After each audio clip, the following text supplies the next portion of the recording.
What's up, you guys? My name is Grace Lauren Taylor, and you are listening to episode 28 of the Trauma Dump Podcast. Thank you so much for joining us. Here at the Trauma Dump Podcast, we seek to answer the question, what is mental health?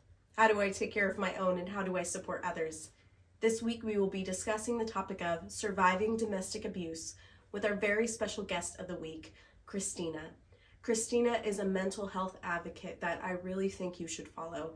She has amazing content, and it's super inspiring. She's super loving. She's super there for people. Be sure to go follow Kristina after the episode on Instagram and on TikTok. Her Instagram and TikTok is Kristina Favour. That is KristinAFARVOUR.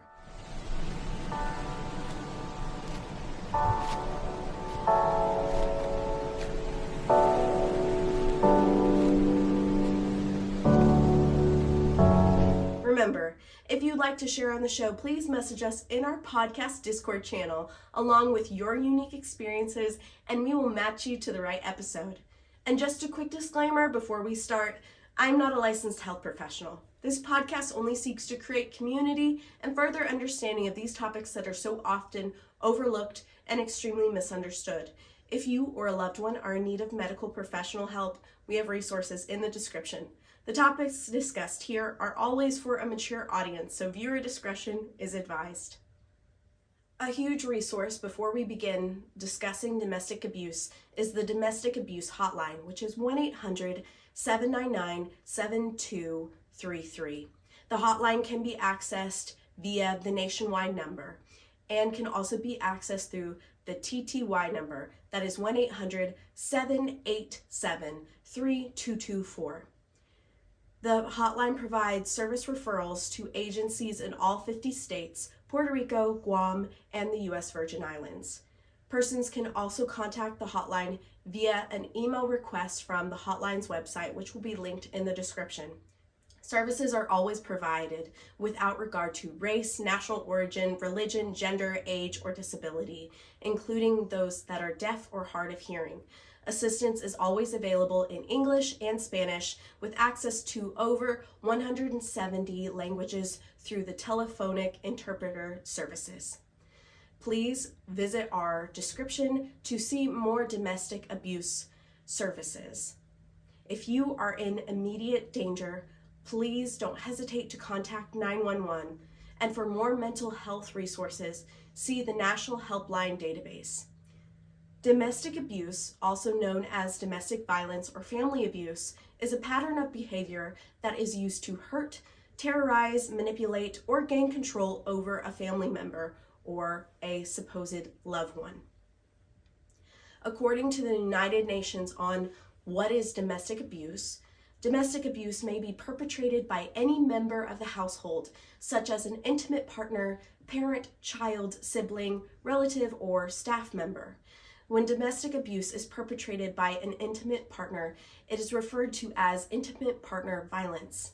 When a child is a victim of domestic abuse, it is referred to as child abuse. People from marginalized groups are at greater risk for domestic abuse. However, it's important to recognize that anyone can be a victim of abuse regardless of their age, race, gender, sexual orientation, or class, or religion. Domestic abuse and intimate partner violence are serious public health issues, and they're public health issues globally. They happen worldwide. In fact, it is believed that domestic abuse is the most prevalent but least reported crime in the United States.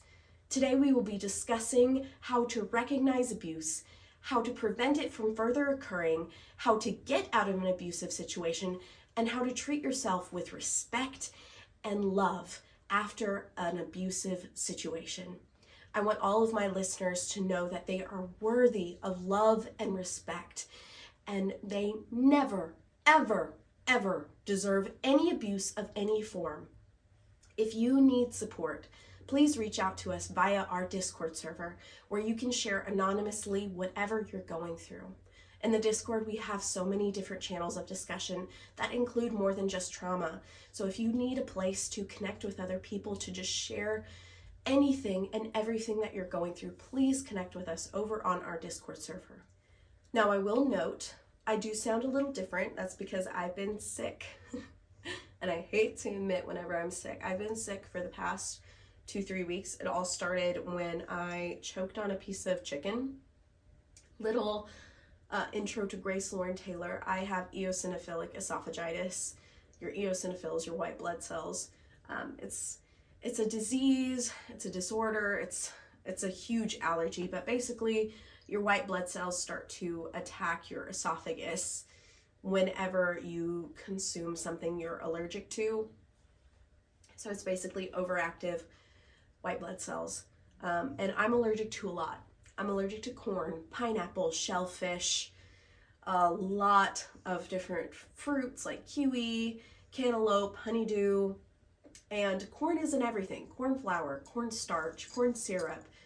It's in everything. So it's really hard for me to avoid anything with corn. So I was choking on a piece of chicken for 30 minutes straight. And my throat was already agitated, probably by something I ate before. And it got impacted, and then I got an infection, and now, ta-da, I sound weird. Which, it's fine. I have a box of tissues. I have my water. I've been taking my medicine. So I'm doing the best I can with what I have, but I never want to miss an episode because I think this podcast really helps a lot of people. I know it helps me out to stay on top of these things, and I really hope that you guys show me some grace for sounding a little different today, but I'm not a different person. I'm still me. I just sound a little different, but you know, we'll get through it together. We'll get through it. So if you're feeling sick, I'm here with you. We'll suffer together. And also my fiance, we just got engaged. My fiance Joey is also homesick, but he's sick with something else. For Christmas, my in-laws got me a little stuffy. Look at it. It says, "I'm fine. Everything is fine." It's a dumpster fire. Ah, it's so cute. Because, you know, our podcast logo is a dumpster fire. So very apt. I love it so very much. I don't know what to name him. If you guys have any name suggestions for our little dude, our little guy, please leave them in the comments down below. And speaking of comments down below, please hit the subscribe button, guys. If you like what we're doing here on this podcast, please like this episode, hit the subscribe button, and share it with your pals. All right, let's get into this episode. I'm so happy to have you here. Catlin has told me so much about you. She's like, this is my big sister, and I need to have you on. Because she was like, oh, you're just so amazing and beautiful and kind and sweet and just like all the sweet adjectives. I'm like, yes, I shall definitely. I'm not used to compliments. I'm just now trying to get used to them because of my life. Yeah. Until I've gotten with Michael's, the few, oh, you're pretty. Okay. Yep. Okay. Or I won't say anything. But with Michael, since I've been here with him for going on 10.5 years, you know, he says all the compliments, endearments, and I just like, I never say thank you. And yet I'm teaching him to say thank you because he doesn't believe that he is because of his past. So in order for that to happen, I need to appreciate it, love myself, and yeah, I'm gorgeous. So I tell myself I'm gorgeous. Yeah, I don't know if we're allowed to curse. I can't remember. You are, yes. You can say whatever you want. I'm a gorgeous bitch, and I got this. Hell yeah, you are a gorgeous powerful bitch. Woman. Yeah. So I'm just not, because with Kat, how we had met, I was a follower because I loved I'm gothic, period. Like I love color too, but you could be gothic and like color. Come on now. Alternative. And I loved the fact that she's like the emo Mama Tot, if you know who Mama Tot is. And I do. I love Mama Tot. She's the one who got me to know Josh from Admireware. She introduced him to all her viewers this time last year. He's the one that had the accident when he was 8, had his face ripped off by pit bulls. Yeah, very traumatic. And he's bullied a lot. And like just having her and him in my life after this last year, my mental health has gotten better. I've been like going to counseling for so long, but I haven't really been, I've been going, but not really totally putting in the work like you should. So I've been doing all of the things because I want to help people. I decided after turning on my TikTok, because it was my first like TikTok, and being like, first time seeing Mama Tot, and I was like, oh my gosh, because I was feeling sorry for myself. I want to help people like she does. And then I ran across Kat, and then and I would try to send encouraging messages, and then like I tagged her in this little cat that is dressed in a Dunkin' Donuts cat, and it's making little biscuits. Okay. And as soon as I seen it, thought of Claude Beauty, tagged her, and then she responded and then shared it. And then that's when we started kind of talking slowly, because she doesn't trust people, which is understandable. And then I don't know if she told you the full extent of what happened recently of yeah anyway. Yeah, so all that happened, and then here we are. She chose me as her big sis. Everybody usually goes for mom since I'm 41, but she chose me as her big sister. And it's nice because I don't talk to my sister, and she's a year older than me. We're a year and 6 months apart. And sorry. It's okay. My sister's back in Texas because that's where I'm from. I'm in Texas too. Galveston. I was born actually on the beach because I was late. Doctors say, hey, why don't you go swimming? 82. Sure. right there by the hospital, just right there. I'm just like, okay. Interesting birthing story. I could tell for the rest of my life. Yeah, it is a very interesting. It's a good relationship. I mean, not relationships. Conversation starter. It is a good conversation starter to say, oh, where were you born? How'd that happen? Yeah, because everybody's like, oh, I'm from here. Why are you from Texas? Why are you all the way up in Wisconsin? What about the cold? I hated the Texas heat myself. I mean, it was unbearable. When we, especially without AC and a box fan in Santa Fe, Texas. No, my husband, he left all this up here when we were dating, went down there. He had a seizure issue, like disorder. They don't know what to call it, but he has seizures. His last seizure was set off by tramadol. And I was the one that gave it to him.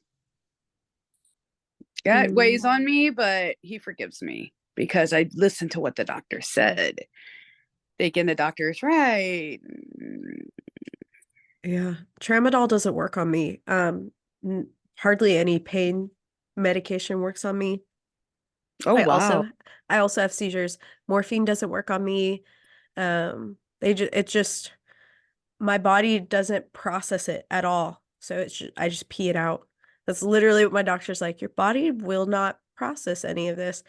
And when I had to get my wisdom teeth out, they were putting the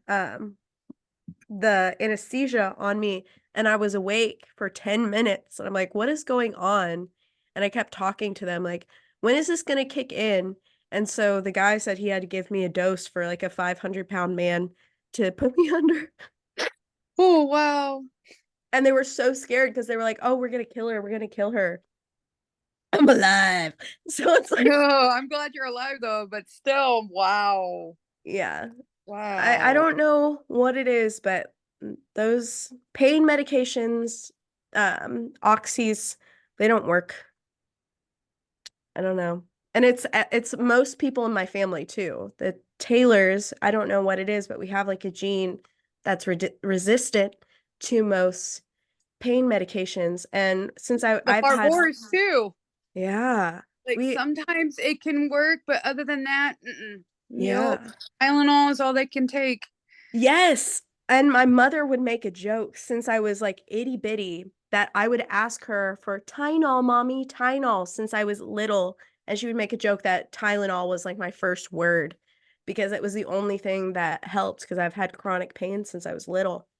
Oh wow. It's a Okay. vibe. It's a vibe, but let's get into our interview because we've just Sorry, been we're chatting. well, yeah. I've been wanting to talk to you for a long time. It's just when you're actually seeing somebody, you just want to talk, just hear Yeah. a story, you know. But Yeah, go ahead. definitely. Let me do my little intro spiel so it'll help editing Grace in the future. But before we start the interview, I would like to ask you what your pronouns are. She, her. She, her, vibes. Are you comfortable with discussing your personal experiences? Oh yes, very. Okay. But to make sure that I I'm may not tear up, but yes. Yeah. Well, that's okay. We're allowed to cry here, but to make sure that I'm not crossing any of your boundaries and respecting your experiences, please feel free to interrupt me at any time if you feel uncomfortable or triggered. We can also take a break at any time. And if you don't feel like answering a question, just tell me to skip it. I'll skip it. I won't get offended because my priority is to make sure that you feel safe. Okay? Okay. Okay, so we're discussing domestic abuse and all that it pertains to it. Now, at the top of the show, I discuss with the listeners what domestic abuse entails, and it's any form of abuse that's included in a family dynamic, whether it's intimate partner violence, child abuse, elder abuse, all of that ridiculousness. And I want to ask you, have you suffered from domestic abuse? Yes. Let's get into that. From your earliest memory, what type of abuse did you endure? For domestic? Mhm. Oh, sorry. When you said earliest, I'm thinking of when I was 11 when it first all started for me. But Yeah, talk about that. Tell me about it. well, yeah, you have to know someone's trauma for them to wind up into that bad type of relationship because it was all my relationships until now. Um, um, I wanted to go roller skating. I was 11.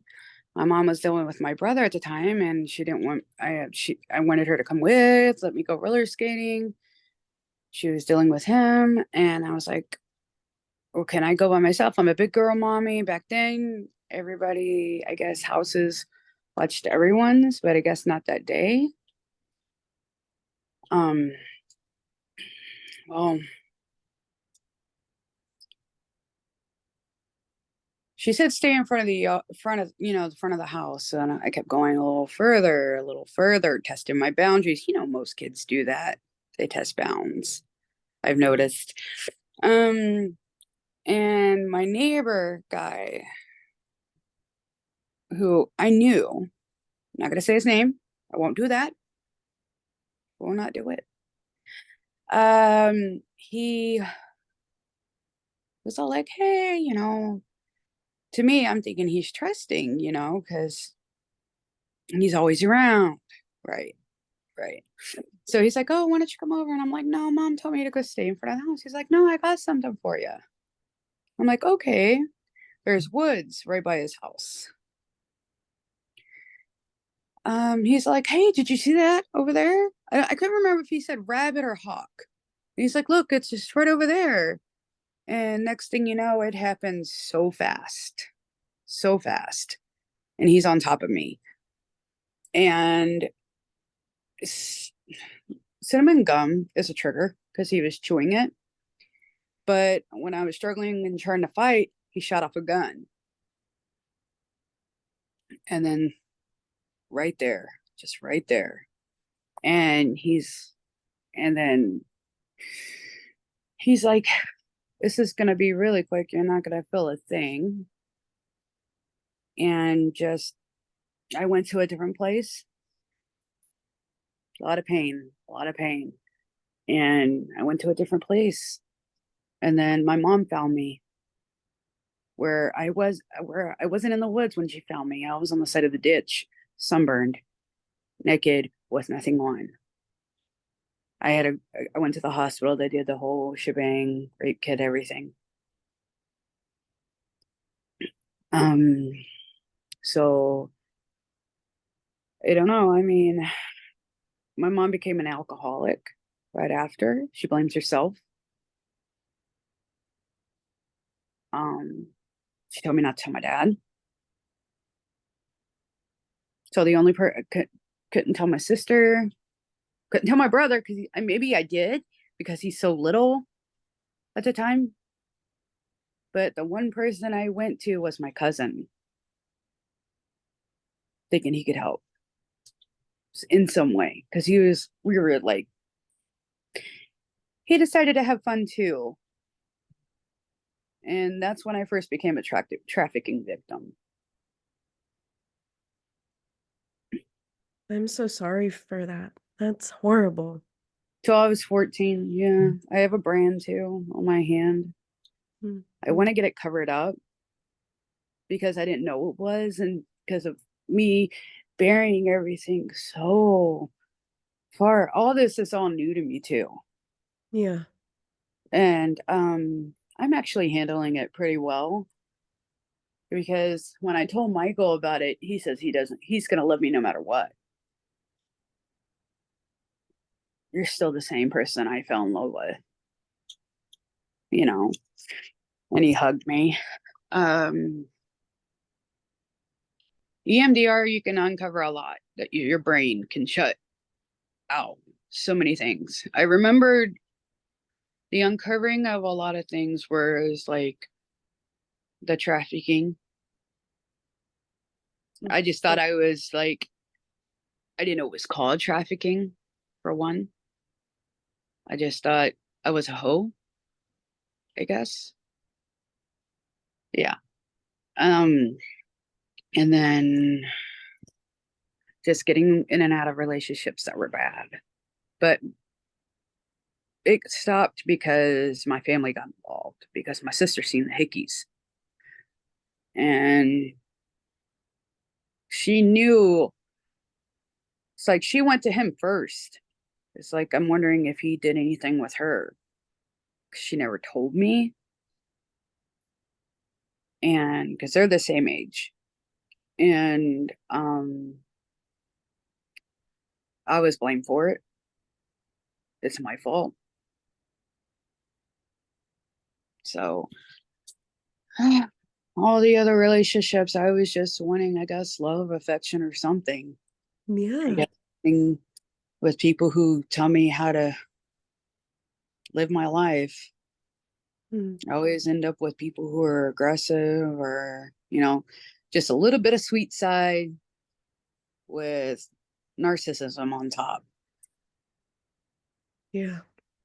My abusive ex, the last guy I was with before I got with this amazing guy who's gaming right now. I'm only shaking a little because I have the fan on because I got hot. Yeah. So Take your time. Take your time. I don't know if I need to rush because of timing or anything. No, I have all the time in the world. Joey's sick, but he has the puppy and the 2 cats, and then we got Gigi right there. Gigi, do you want to say hi? Gigi. Gigi, say hi.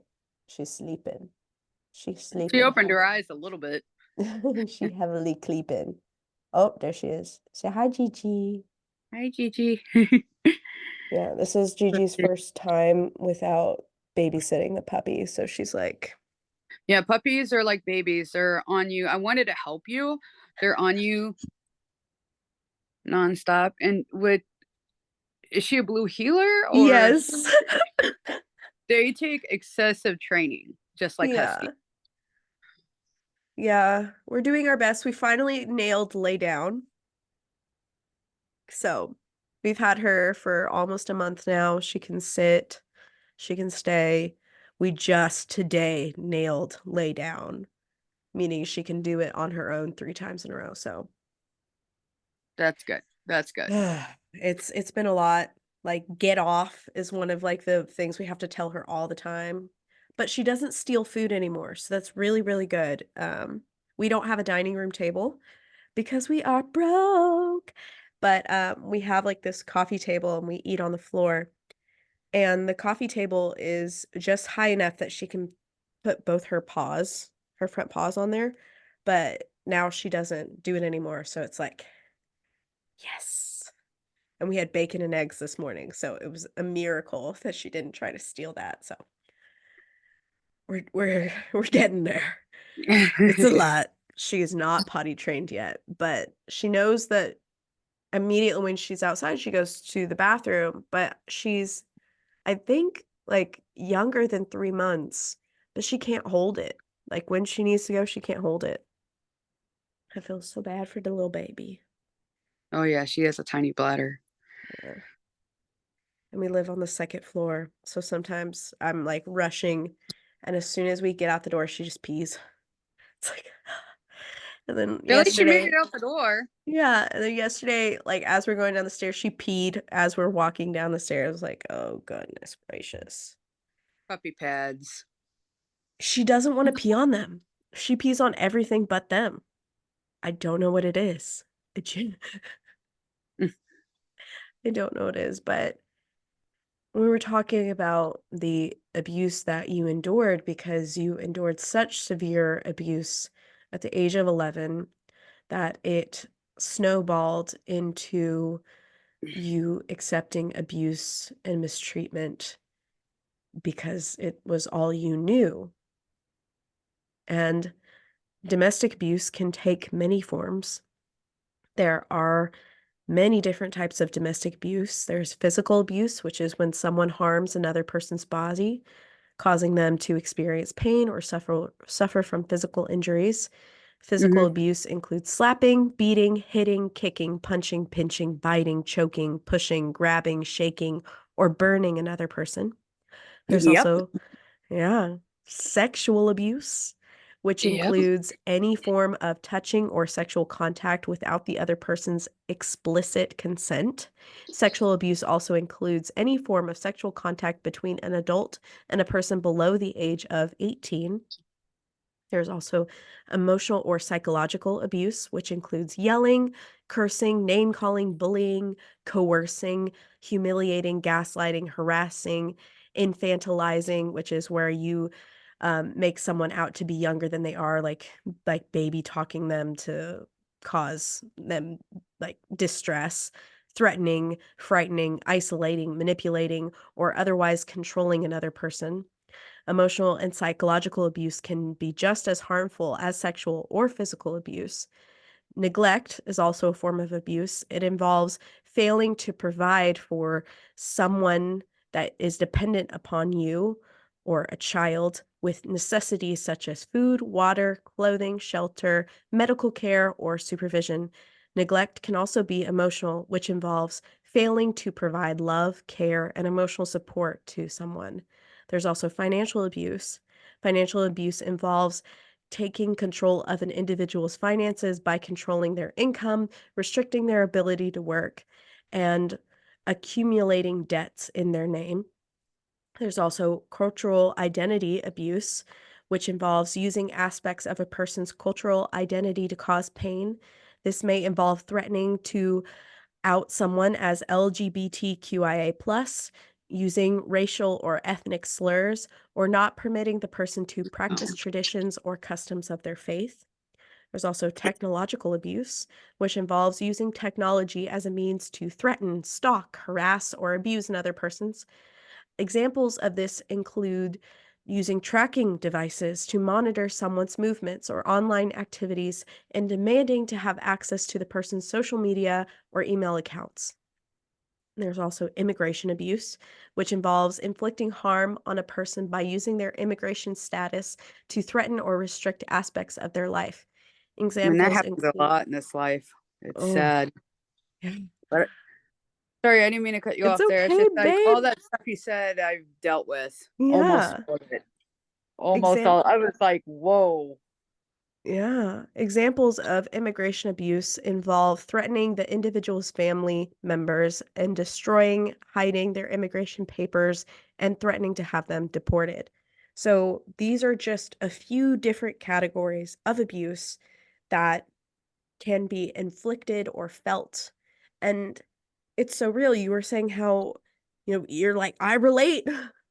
I relate to almost all of that. And I really want to give my condolences for what you have gone through. You are I'm so glad that you're still here. That shows so much strength, and you're so courageous to talk about your experiences. I mean, you've been through a lot. I have, but I've tried to out it a couple of times. But the drugs and the alcohol help numb it. Hmm. Oh, did it ever. And then I'm a recovering druggie for 7 years. It would have been 13, but almost breaking my neck, taking one extra kind of maybe restart over and seek help. And I did because I didn't want to lose the best thing that's ever happened to me. And I put him through hell. But, and then there's, alcohol free for 13 years. I don't do NyQuil. I don't do Dayquil. I will not have it anywhere near me. I've yet to get past that from, I call him Jackass. Um, he would give that to me a lot to try to dope me up. Um, I got to the point where I was even taking the alcohol from stores, just to even so I wouldn't feel half of the stuff that I went through or make it easier to go through it. I It's left I left the first time and I should have stayed gone, but then I wouldn't have met Michael or my best friend who saved my life the second time around. So I guess they say sometimes whatever you go through, you know, it's like I wouldn't change anything because what if they always say if you mess with time, but you never know. I mean, you mess with time, you can mess with anything, I guess. So this is the happiest I've ever been. Um, yeah, the happiest I've ever been. and that's a blessing. Yeah, I mean, we've had our disagreements, but we talk about it. Communication's key and laughter. Oh my gosh, we'll talk about it and then we start laughing. Because the littlest stuff we disagree on is something stupid a lot of the time, you know? Because of lack of communication, or that's why we always say communicate better. Or me becoming a bitch. Sometimes I have my bitchy moods, like anger. There for a while, I had bad anger. I worked on that for him because his abusive ex, his first one, yeah, she did a number on him. So I worked on my anger for him. So he's very mellow, low key. Um, Well, what about yourself? What have you worked on for just yourself? oh, I learned to put myself first. I did. That's my thing. Learn to put yourself a little bit first because if you don't take care of yourself, you're not, you're going to burn yourself out. You're not going to, be able to take care of others or you'll just burn out to where you'll be just too tired and plan sick or something. So I learned to love myself. I'm re-loving myself because of weight loss because I was 450. I had bariatric surgery. I was 450 when I left before I got with Michael. And then when I lost 100 pounds, and then I ended up having to be put on thyroid medication and the depot shot. And of course, you put on weight again. And then when you get with a relationship, you tend to put the weight on. especially if you could cook. And his grandma could cook. Oh my gosh, too. So we put the weight on, and then you get comfortable around each other. And so I'm just trying to take better care of eating right because my health isn't the greatest. I have kidney disease, stage 2. I hear you can reverse it. I'm not too sure, but I just want to be healthy regardless if I can or if I can't. Huh. Yeah. And then I have a tumor on my kidney. Oh I my had goodness. this time last year, I had a cryoablation done to get it frozen. So that's why I did the whole bariatric. They didn't find out about the tumor until after my first surgery of bariatric surgery. When they were going to look for the gallbladder, they found the tumor. But the kidney disease, I had cyclic vomiting syndrome, like the whole shebang. She said I was going to live to see 40. And I wanted to live and grow old with Mike, have many years, chase after him with a cane, the whole shebang. So I lost 60 pounds before my surgery. You weren't supposed to lose that much, but I put in the work for it, and I journal. I try to eat right. I try to tell myself, good affirmations and, stuff like that. Yeah. You're doing great. That it was not my fault. Was not my fault at any given time on any of this. Yeah. It Don't wasn't. know it was your fault because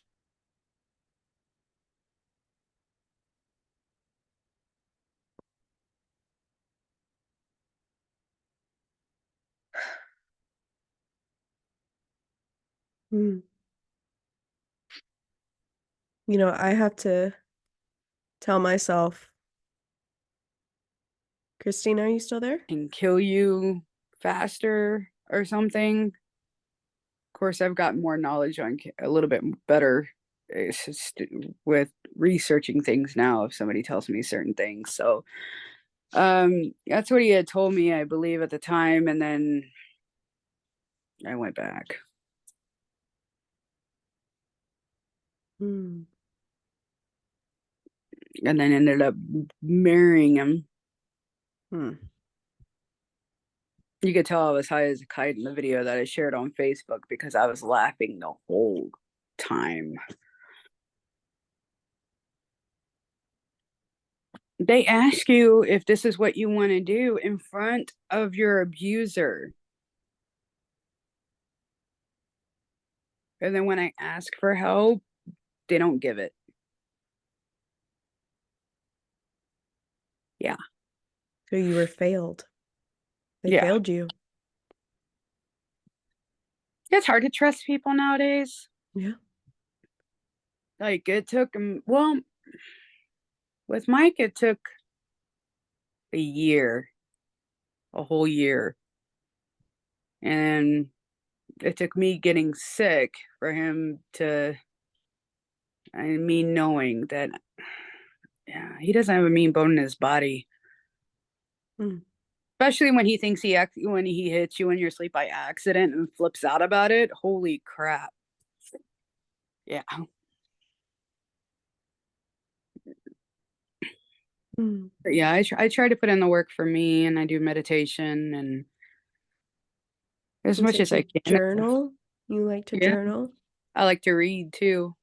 I love reading, and I'm working on my story. You're writing your story? Yeah, people keep asking. Well, are you I writing kind it of for want, them or are you writing it for yourself? see, that's, I don't know. I feel like I am to get it all out there, but that's what I have you guys for. Like, I can just say it all over and it'd be out there, but I figured it could also be certain things that I have yet to say that can help a certain somebody if they were to read it. But Hmm. if I feel like if I can get everything off my chest, it'll help. Because it does. It really does. Talking about it helps to me anyway. I But I can never asked understand that. myself that. Yeah, you never asked yourself, am I doing this for me or am I doing this for somebody else? Yeah. Yeah. It's something that That's why I'm procrastinating on it some. Until I'm yeah, fully ready, then I will commit. I understand that. See, from my own perspective. I am the opposite of a procrastinator to the extreme. If I see something that has to be done or needs to be done, I do it immediately. And it's because of the way that I was abused. I grew up in a very toxic household where my mother didn't really take care of us. Now, neglect is a form of abuse. Um, when you're an adult, it is your responsibility to care for yourself. What does that mean to care for yourself? Well, if there are dishes, you got to wash them. If you need to be fed, you have to be responsible for yourself and feed yourself. Feed yourself things that you are not allergic to. If you know your allergies, make sure that you're not eating things that you're allergic to. Make sure that you're getting enough sleep. Make sure that you're being productive, doing the work that you need to do. My mother skirted all of her duties. Now, when you become a parent, To your this own is self? you have to become a parent to your own self, especially if you haven't been parented properly. Right. As an Right. adult, you have to No, reparent I'm yourself. just making sure I got this correctly. I'm not Yeah. like saying I don't believe you, because trust me, I had to grow up at a young age. After that happened, I had to learn to take care of myself, my Mhm. brother, and yeah, Yeah, my dad was always working. And then, yeah. I understand. Here's the context of which I'm talking. So, my mother, before she married my father, was married to another man. And I don't know the entire story, and I probably never will, but I didn't know that she was married to another man until after my dad had passed away. And I was told by my mother's mother that my mom had all of her college at Texas Tech paid for, all 4 years of her undergrad paid for by her parents. And then my mother decides to move to California to get another degree in photography. And my grandpa is paying for all this also another 4 years. While he's paying for it, my mother gets married. Now, my mother will not speak about this man. I don't even know his name. I don't know anything about him. All I know is that one day she caught him cheating on her in their bed with somebody else. And so she packed up all of her stuff. She moved out. She had just graduated college, so she decided she's going to move back to Texas. She moves back to Texas. My grandparents get her an apartment. They're paying for it themselves. Not she's not paying for it. And then they get my mother a job at Neiman Marcus, which is where my grandmother worked. Now, Neiman Marcus. I haven't heard that in a long time. yeah, Wow. Wow. Sorry. I'm just like, holy cow. it's all Oh, good. wow. So, my grandmother says that my mom met my dad at a church group, and my dad is like 5, 6 years younger than my mother. And my mom wasn't officially divorced to her husband yet, but she started dating my dad. And then she decided to marry my dad. So she quickly got a divorce, married my dad within 6 months. Now, within a year of them getting married, I exist. And my grandmother tells me that my mother dealt with a lot of postpartum depression, which understandable. But my mom didn't really get herself any help. And then my mom kept trying for more and more babies because my mom recognized that when she was pregnant, she was treated better than when she didn't have a baby, right? And so Right. I know those. my mom got pregnant with my sibling and she was treated like a queen and I was forgotten about. Like she didn't care about me. And then that sibling was born and she kept trying to get pregnant with another child and my little sibling was also forgotten about. So I was put in a position where I had to kind of raise myself and raise my sibling. 5 years down the line after I was born, my youngest sibling comes about, and he is the golden child. She only cares about him, and there's videos because she would film everything. Before vlogging was a thing, she would just film everything because she was a photographer. And so she Same. just My decided to mom film she everything. took pictures of almost everything. Yeah. And so I remember we were going through these old tapes, and I remembered this from being a kid where I had not eaten in 4 days. And on the video, I kept touching her, saying, "Can I please be fed?" And she was like, "Go to your room." And the living room was right next to my room, and there was like a window in from my room into the living room, or the sunroom rather, and you can see me banging on the window, asking to be fed and crying while she's then feeding my siblings. From the age of 8 years old onwards, I was responsible, I'm putting this in quotes for those listening, I was responsible for all of the cooking, the cleaning, dishes, laundry, everything for my entire household. All of it. And my mother was a hoarder. Every room, I have so many pictures, girl. Every room was just full of just random stuff that my dad bought a 4-horse barn to put in our backyard to put all of her stuff in, and she continued to hoard to the point where he bought a huge shipping container, like one on a train. That was also in our backyard, just full of stuff. And she neglected us, and she abused us. And what I was saying at the beginning, as an adult, once you hit the age of 18, no matter your parentage, no matter what you have gone through, it is your responsibility to take care of yourself. If you did not have great parents, it's your responsibility to reparent yourself, to be accountable for your actions, and to show yourself love, compassion, understanding, and do your best with what you have and to continue to improve. My mother has been mentally 18 years old since I can know anything. She only wanted to be a mom because of the title, because of the respect, because of everything that it was garnered around being a mother. She would throw these huge, like $10,000 parties, spend all my dad's money on birthday parties for her kids, and then she would just lock herself in her room after the party was over, and she would tell us kids, like little kids, to eat the leftovers and not make us any food, like for days, to the point where me and my brothers would walk 2 miles to our grandparents' house to be fed because she didn't feed us. Little kids crossing the street, walking to our grandparents' house to get food. And that is abuse. Neglect is abuse. My mother neglected us Oh, severely. I agree. Honey, you went through it yourself. Mad respect. I'm so sorry. I want to snap her neck, but oh my God. Yeah, and it doesn't end there because in 2020, right? COVID, let's go back to um 2019, August. I move away to college. When I was in high school, I got my associate's degree out of high school because I'm just gonna say I'm a very smart person. Like academically, I'm Wow. really good at memorization. I'm very good at it. So academically, I graduated with a 4.2 GPA and also had an associate's degree.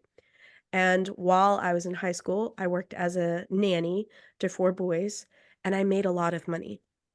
Now I had $30,000 saved up, and my parents said if I wanted to go to college to get another degree, that I would have to go to Texas Tech University, which was my mother's university.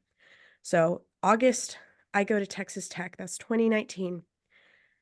2020 rolls around, January, we get a notification from the college that we have to go back home. One And second. 1 second. I'm so sorry. yeah, Seeing where my battery life is because I have to restart the dryer.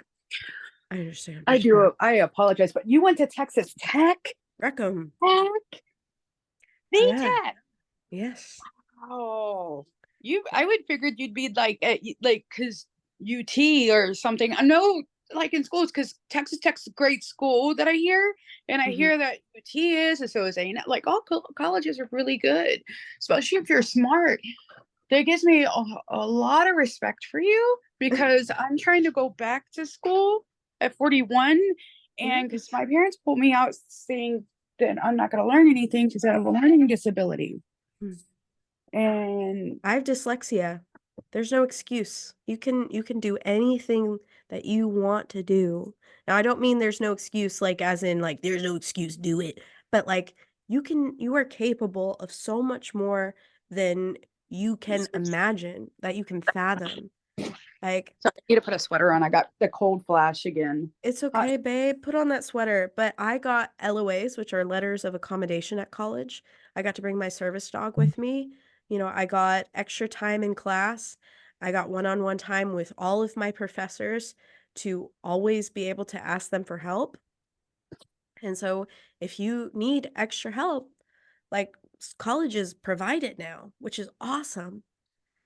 But so 2020 comes. We're supposed to go back home. I remember having the worst panic attack of my life because I really didn't want to live with my mother. Oh my God. And Yeah. I was hyperventilating so much that I started coughing up like blood. And they sent me, like, my college sent me to the ER because I was just having like the worst time. And my service dog was alerting me, like, something's wrong. But my mom refused to have me in her house. So my dad used their RV, their motor home, and he attached it to the house because they would go on vacations. He attached it to the house, and I lived in there because my mom had turned my childhood bedroom into her office that she never used. By the way, she never she never went in that room, but she completely locked it. I didn't have access to my childhood room. I was in an RV. Fast forward to June. My dad was hit by a car that ran off the road, and he suffered from an extreme traumatic brain injury, and I heard the accident, and I witnessed all of the aftermath, and I was daddy's girl. I witnessed his head being cracked open, the blood everywhere, and I also took pictures of the entire accident for the lawsuit because my mom, started screaming at me to take pictures. So, yeah. I took pictures of everything. A week after the accident, he's not dead yet.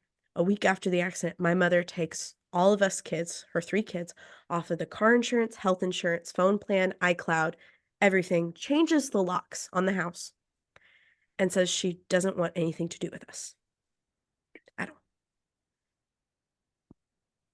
So, what do? I had a lot of money saved up from being a nanny. So I spent all of that on making sure my siblings and I had food. Had I moved my middle brother to college with me, to Texas Tech with me, all by myself, and I made sure my youngest brother was taken care of by our uncles. And within a year, my dad passed away, and my mother tried to act like everything was okay with her and me, and she was like, "Hey, I need you to move back from college because your dad owns 3 companies and I don't know how to do taxes, and I need you to help me figure this out." So I pack up all of my stuff from college. I pay $1,800 to get out of my lease, and I start sleeping on the couch at home. And then within like a few weeks, my dad's funeral happens and she refuses to go. So me and my brother soldier on. We go to the funeral without her. And my fiance, my boyfriend at the time, he goes with us. And he and I come back to the house and she starts screaming at me like, "How dare you go? How dare you break my rules?" I'm like 21 at that time. That's why She's I'm like, surprised you went back home because to see you. I was broken up about my dad dying, and I had an abundance of compassion for my mother because I thought she was grieving. So she starts That's screaming right. at Yeah, us. I didn't even think of that. I'm sorry. And then sometimes when they're in your heads, even when you're little, that you will, maybe if I do come home, she'll show me with some respect and love and treat me as an individual and be the mother that she should have been. Yeah, yeah. I was very hopeful. So I go back home with my boyfriend, who's now my fiance, and he sees that the dishes haven't been done, so he starts washing dishes. And we brought back lilies because it was a bouquet that was addressed to me, and it was my favorite flower for condolences for my dad dying.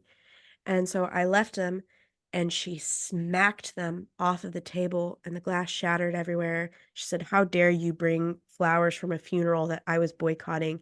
Get out of my house. I never want to see your face again." And so that was December 15th. So I pack like a little day bag. Mind you, I don't have a room. All of my stuff is still in like luggage and in boxes. So I just pack from the boxes and I go to boyfriend's apartment.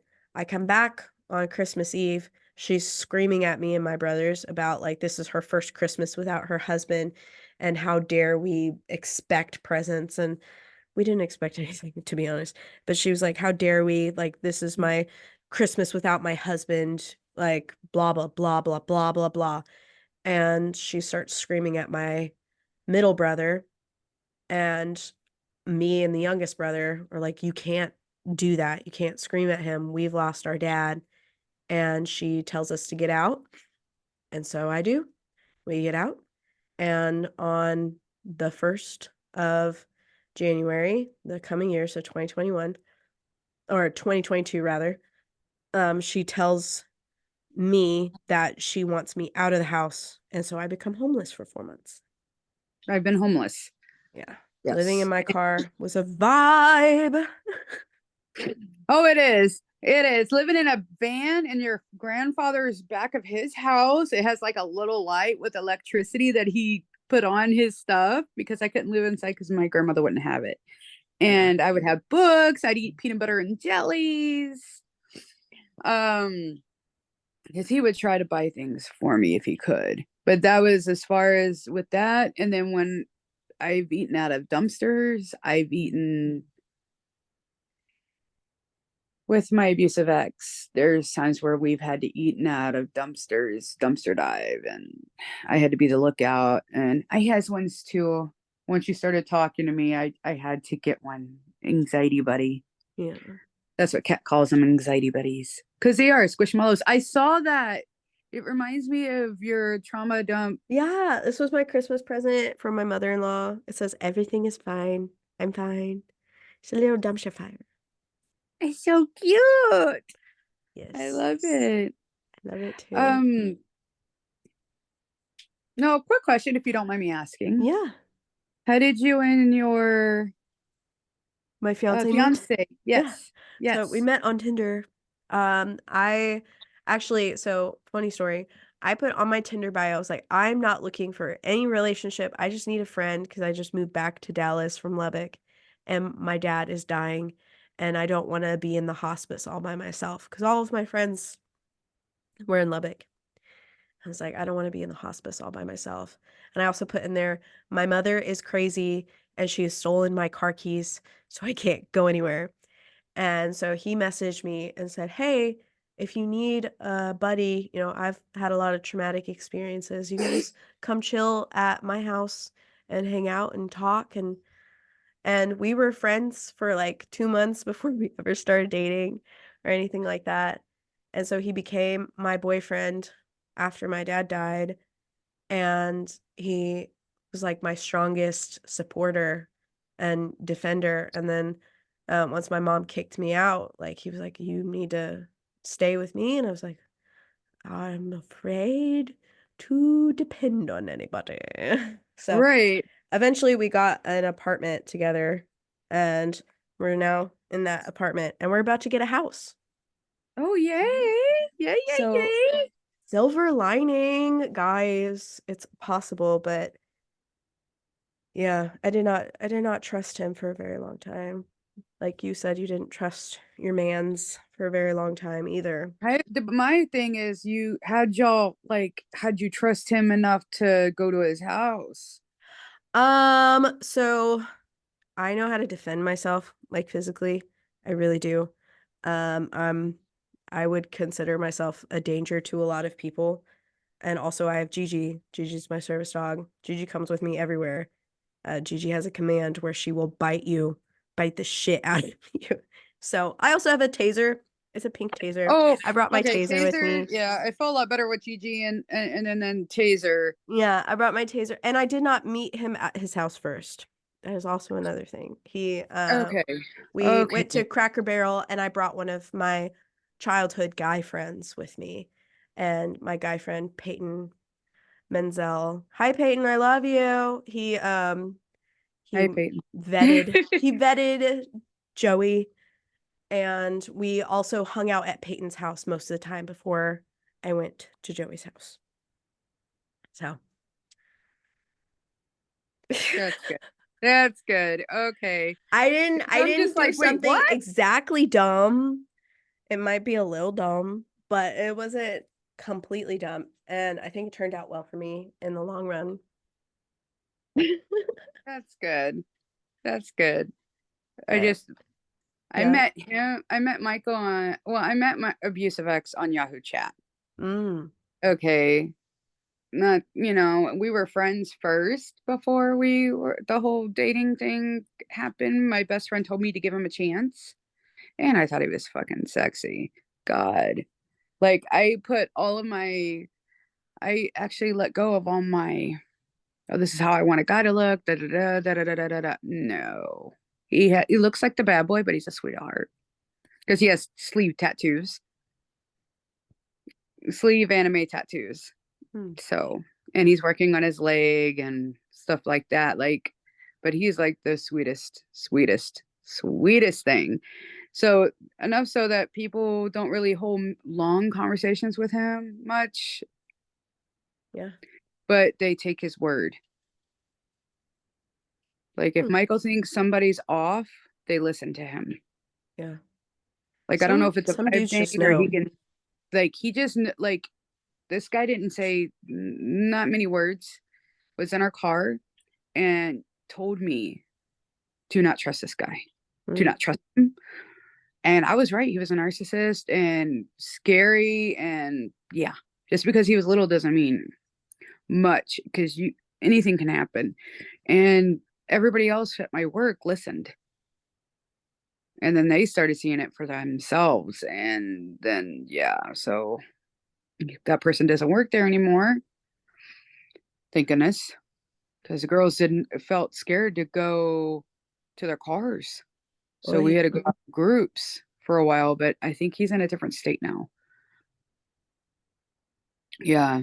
So anyway, so when I told she used to be my boss at PetSmart. She's now a bartender server where I work, as I work at Red Robin's. And oh my gosh, I actually said that out loud. I Not can many edit people it out. I can edit it out. no, it's okay. Not many people know where I work, but it's okay. Um he when I told her what he had thought, because she was going to let him stay at her house Mm. because he's homeless, she listened to him. Oh, if Michael said that, then yeah. And then she wanted to hear it from him. So I made Michael come inside. Not make can't make him do anything. Just tell him, hey, can you come inside and talk to her? And he did. But yeah, but leaving a domestic violence relationship. Oh my goodness. I seriously thought I was gonna die. I didn't know if you watched the show that I sent you. I did. I told you more than I did on there. Yeah. And that's where I feel that's why I'm comfortable with you. That lady that interviewed me, I was not comfortable with Oh at all. yeah. Yeah, I've watched some of your stuff and I feel like I've known you in another life, if that makes sense. Yeah. Like we were best friends in another life. That's why I'm so comfortable with you. So it was an honor to even, I know Kat wanted me to, she said to give you a shot, and I was just like, no, no, no, no, no, no, please, please pick me, pick me, pick me, kind of like thing. Because I don't know, I feel like I've known you in another life or something. Maybe. You never know, You you never know? know. One of my good friends from college, she thinks that this is Gigi's first life as a dog. And she's like, you and Gigi are soulmates. You've been soulmates through so many different lives. And she's like, not romantically ever, but just like soul bounded. And she's like, she's Yeah, your you don't have to guiding. be soulmates to be soulmates as a Yeah. relationship. A lot of people don't know that. And that's why I was trying to tell Kat, because one of her other friends, she calls her twin flame, her soul flame. And I'm like, yeah, you don't have to be dating to be soulmates, even though Michael's my soulmate. I know it. I know it Yeah. deep down that he is. Joey Yeah. might be yours. Maybe. Maybe. I've told him I love Joey with all my heart, with all my soul, with all my mind. But I do believe I've told him several times he has so much more healing to do on his own trauma, has so much more healing for him to trust himself. And I'm like, once you fully trust yourself, that is when I'll fully I so many people will hate this word, but submit. Now, I don't mean it as he's like my authority, but I mean it No, you as, feel comfortable, free, yeah. safe, totally safe, Mm-hmm. totally safe. Because it took, like, yes, I get what you're saying, honey. 100%. Yeah. Because, like, whatever gender roles, but in any true, like, relationship, there's going to be someone who is provider, caretaker for another person. And those roles can shift over time and That's depending happened on to us. situations. And it's he is provider. I don't make any money. This podcast is all I do. I don't make any money from the podcast. He's a plumber. Like he is providing financially for our little family. And I'm like, well, you also need to provide emotionally, and you are not capable of that currently. That's okay. I know you will be eventually. It's just going to take time. And he's gotten so much progress over the last we've been together 2 years. He's gone through so much, um, and he's gotten so much better.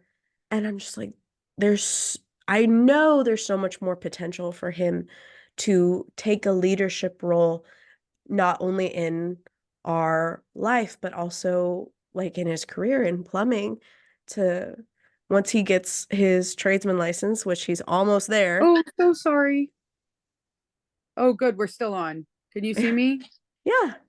Okay. Yeah. Once he You got gets to start his that drink. once he gets his tradesman license, he will be able to help other apprentices and I just there's so much out there. We're only 23. There's Honey, so your much more. babies. Yeah. To me, your baby's 23. You've only Yeah. been together not even 2 years. You have already been through a lot. So if you can see him growing and everything else, like I can see, Michael is seeing a counselor and he's working on himself. Mhm. So trust me, you can get there. Yeah. And you have the rest of your lives to be together, to grow together. Hell, we've only been on 10.5 years, but we still have the rest of our lives. Mhm. Exactly. You can And work your relationship. yeah. And for those of you listening, when we're talking about domestic abuse, Mm-hmm. there are a lot of signs of domestic abuse that can help determine whether you or a loved one are in need of help. So, some signs that someone is experiencing domestic abuse is they're easily upset or agitated. They can be super withdrawn or unresponsive. They can be exhibiting signs of fear or nervousness around certain people, displaying sudden changes in behavior or unusual behavior, having injuries such as cuts, bruises, black eyes, broken bones, having random bruises like on their arms, on their legs, bleeding, torn clothes, blood stains, being dehydrated, malnourished, or unkempt.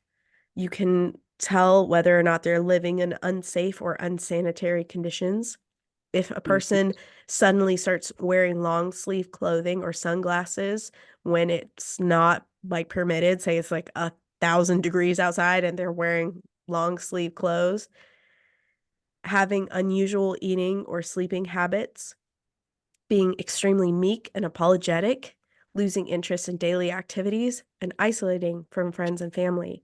If you witness someone withdrawing quite suddenly, or whether it's over a period of time and they're in a relationship, what are some steps that you think that these people should take if they witness their friends in an abusive relationship?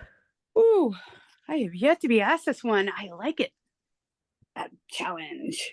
Yes. Let's see. Oh gosh. If you notice anything, well, first things first, some people, even when they're abused, and you ask them if they're okay, because I had said this on the podcast with Josh, there you could tell that a woman was being abused and the kid, there's kids involved, but there's also like you can approach her and ask her if she's okay or even say anything. Like, okay, I think that's fine. That could be like the sign. You can ask if they're okay, if they need anything. Some people might open up right away. Some people won't.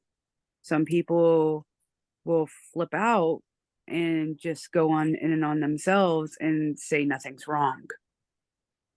You know what I mean? Like with the whole like hiding the bruises, and there's people who get hurt in places that you still can't even see, even if they wore a t-shirt. I know I have scars. Uh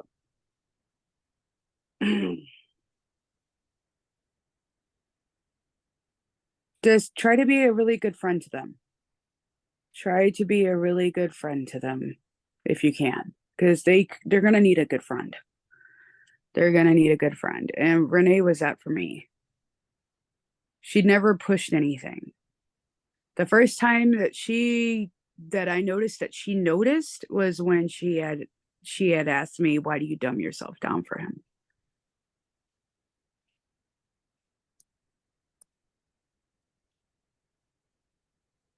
And I go, "Really? You think so?" And she's like, "Yeah, honey. With me, you're smart, and the way you act and your personality, you're like amazing. And then when he's around, you're only like, how do I put it?" And so there's listeners too. Like when you're not with him, you're a big flame. When you're around him, you're a little bitty flame. I'm trying to think of examples, you know? Yeah, like when you're with him, you're dull. When you're with me, you're sharp as a tack. It's like something that my grandmother would say. Like when you're with me, you're sharp as a tack, but when you're with him, you're dull, you're muted. You're not yourself. You're not Hmm. presenting as the person that I know. Exactly. Exactly. I think the safest bet is to be a friend to them. Hmm. Reach out. Even if you don't know them, they could use one. They could use one. Yeah. I believe that they could use one. And if it's like, even if it's malnourished, like there's signs. There are signs for everything. I, There definitely are. in my small time of telling my story and out there on TikTok and helping people, I've had saved some that I know because they've told me, or they actually, like, I actually had somebody, I don't know where I'd be if I just didn't watch that TikTok and went and got help, you know, if it wasn't for me coming across your TikTok. TikTok can do a lot of bad and it can do a lot of good. And then I tried to help, I try to help, like, I make sure I have numbers if I need them, because I do let them know I am not certified by any means. That's why I want to be a counselor, so I can have go to school, have certification just in case. Um, there are counselors. There's so many counselors out there right now that are needed. Now that mental health isn't as taboo as it used to be. men, especially men's mental health. I am a woman. Hear me roar, but I fight for men's mental health because men aren't allowed to cry, or, a lot of times they're not. Yeah. And men are, They're supposed to be the tough ones, not women. But yeah, women birth kids. Come on. They go through so much. Women tough. Any doesn't matter the sex, any. They deserve mental health. yes. Yes. And honestly, the one of the most unreported domestic abuse, like factually, most unreported domestic abuse is when the men are the victims. Yes. Yes. This is why I did the last podcast with Josh, because he is a survivor. And I don't consider myself a victim. I consider myself a survivor. And that's why we on domestic abuse awareness, was it week, month? No, month. Yes, month. Oh my gosh. Don't mind me, I'm on lack of sleep, and I wanted to do this today. I know I could have probably rescheduled with you because you're a doll, but I wanted to get this done, and I wanted to get to know you and meet you. So finally, I know I can take a nap later and go to bed early. But yeah, it happens more times than not. I actually had, he said I can say this, um, as long as I don't say any names and any cities and nothing. He messaged me and said he needed all the help that he can get because his girlfriend beats up on him. And he finally got out. He's in a safe home. Safe, they do have safe places. And not he's not straight. He is gay. And she didn't want to hear it. She figured she can beat it into him.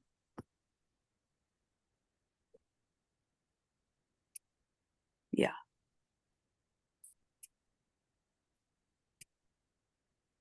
Yeah. So That's it horrible. happens to men a lot. Yeah. Not it's not like you when you say it's not reported, it's not. But it happens more than anything. It does. Domestic violence happens a lot. Yeah. And some people don't even notice it that it happens because and you lift like the lists that you have listed off. I'm glad we're doing this so people can find out, that the all of that can happen. Mm-hmm. Because until you hear that you're being abused, most people don't recognize it. They think it's normal. Yeah. I thought it was normal because my parents would fight. She cheated on my dad. My brother told me recently that my dad cheated on her too, but I'm not so sure. I wasn't. I was his daddy's girl. We were best friend. We were really close, but I loved and respected my mom too. But I respected her because she was a good mom until 11 happened. Yeah. And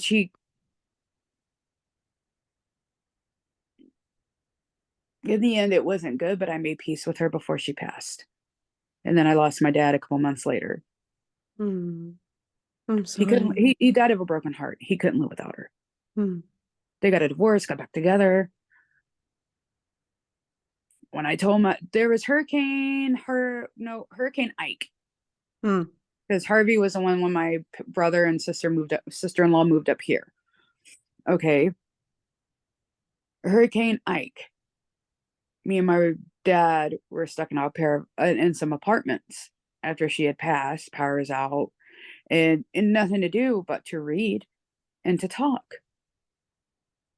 And I ended up, when he found out what happened to me, he goes, God, Chris, I wish you would have came to me. I would have killed the bastard. Mm. But really, would you have? When it all comes out, will you kill a person? The sad thing is, I wish I could have because it would have saved a lot of women. He was a serial rapist. ended up in jail, ended back out. He's an old man. But there are people out there that know who he is and what he's capable of. And one of these days when I'm more comfortable, I will let you know, Grace. Yeah. My counselor knows. Both counselors do. Yeah, I see two different counselors. I see one for my mental health and one for drug rehabilitation because I'm on maintenance medication. That door, the squealer. That's what we call it. We need to put WD-40. Yeah.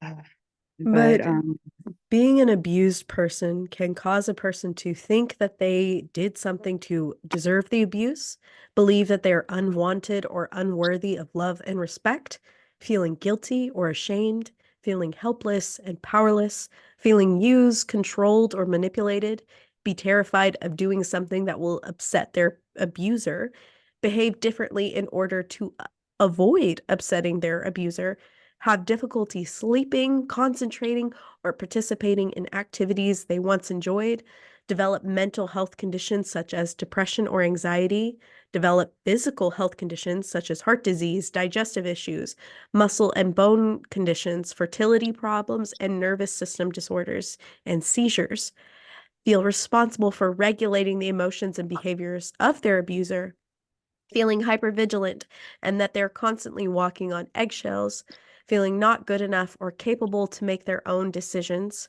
and constantly doubting their perception and their decisions. And these are just a few symptoms of being abused. And it's real.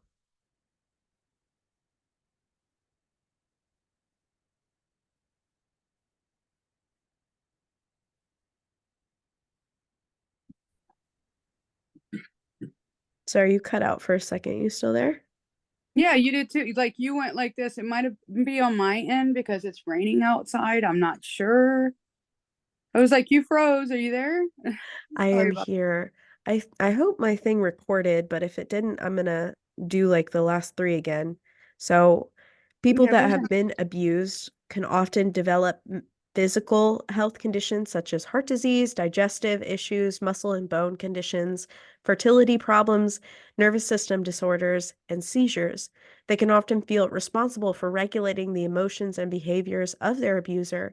They can feel hypervigilant, like they're constantly walking on eggshells.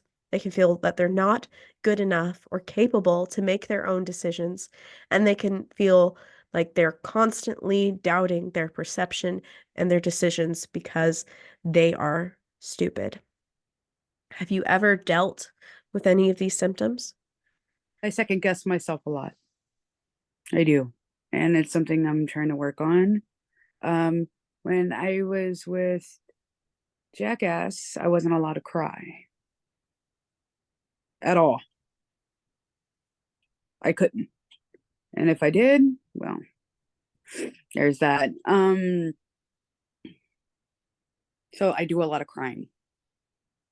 Like a lot. It's like I'm learning it in counseling. It's called something about parts of yourself. And there's another word for it. I'll have to find out, but I'd let you know. And I was watching the video on it today because I seen her this morning. And she says that's the one part of you that was probably buried so deep down that it's trying to come to the forefront. So anytime somebody talks stern to me, I cry. Even if they're saying nice things and they're talking stern to me, I cry. I just all of a sudden start tearing up, and I'm just like, other people, if they could see it from distance, like this happened to me at my first job, Chick-fil-A, when somebody called me a fat bitch. Um, and I was taken aback, and I went to the back, and I was crying so bad because that was like my first mean customer in years because I hadn't worked in so long and being around mean people. And besides, you know, and the owner boss, Mr. Lee, was heard about it, and he came up to me and he's talking stern, like a father figure type. And I'm just bawling, and people think I'm in trouble. And he's just trying to lift me up in Mm. his way, saying positive things. Can't remember everything he said, but like it was so kind of him. And they were like, if you want to lose weight, we'll back you, whatever you need, let us know. If you need somebody to talk to, we're here, kind of thing. But there's times to where like oh gosh, I'm a light sleeper.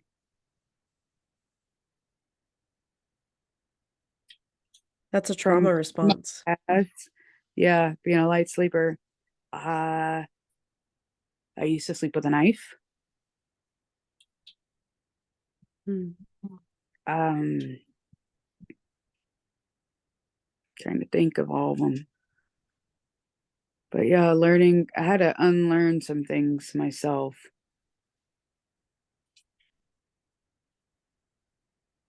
I learned to be independent, like getting a job and, trying to take care of myself more. Once I had left him, I liked working at Chick-fil-A, even though I'm bisexual. The funny thing is, I hear about all that LGBTQIA stuff, but there was so many people who were either lesbian, gay, didn't matter, trans, that worked there. At least not that Chick-fil-A, and not in Texas, no. They weren't, I guess. I mean, I don't know if it's because he owned that specific store That might himself, have had something to do with it. and that he was such a good man, and he treated everybody like he's a black man. He treated everybody equally, and that's probably why they wanted to work there. I don't know, but like I learned to be independent. I learned to better take care of myself, but like I don't know. I feel like there's other things that I might still do and not know, you know, Mm-hmm. and then there might not be. But I do second guess myself, and I'm a light sleeper unless I take something, and then I also have an overactive bladder. Mm.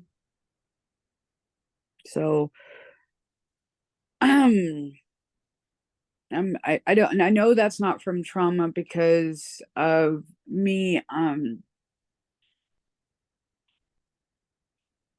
It didn't develop till I was four. Well, maybe it did. Was trauma. I ended up getting tested that my bladder is a 3. Every bladder is a 6. She said mine's a 3, and it convulses. It spasms. It might be part of trauma because for It those of was right you, after. Yeah. yeah, for those of you that don't know, um, the uterus and the bladder are on top of one another in your body. Mm-hmm. Yeah. And when you experience trauma to your uterus, you can also experience pretty severe trauma to your bladder.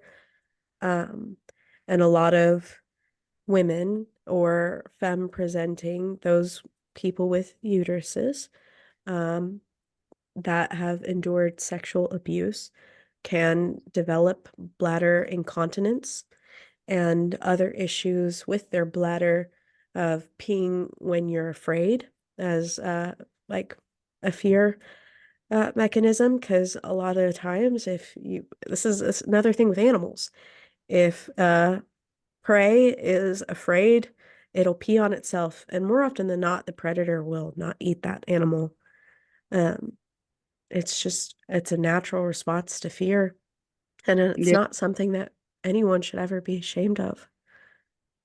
See, I didn't always I thought it was, but I wasn't too sure about. And then when you said all of that, and then I have a small Yeah. yeah, yeah. So okay, that's where that's from. Hmm. Yeah. What do you think of the saying, I transmute my pain into purpose? Transmute Hmm.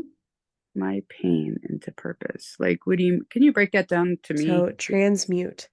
The word transmute is defined by, so to change in form, nature, or substance.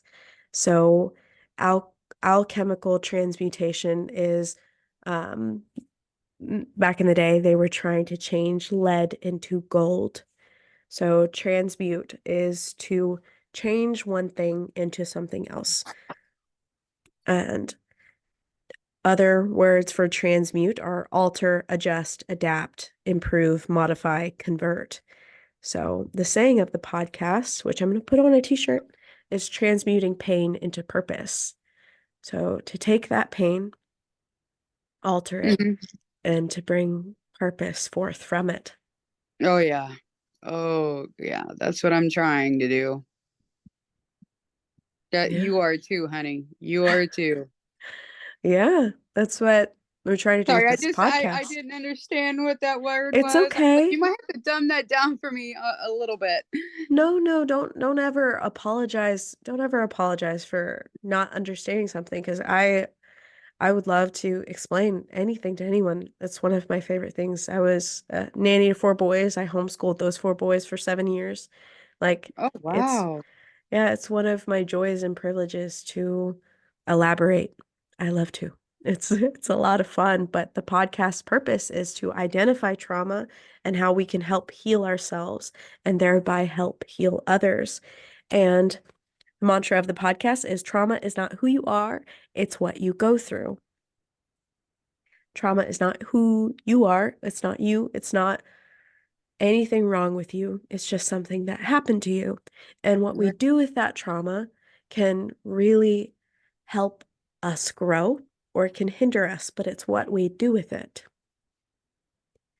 And so this podcast is a resource for those of us wanting to heal our trauma, become more trauma informed, and move forward with our lives with a growth mindset.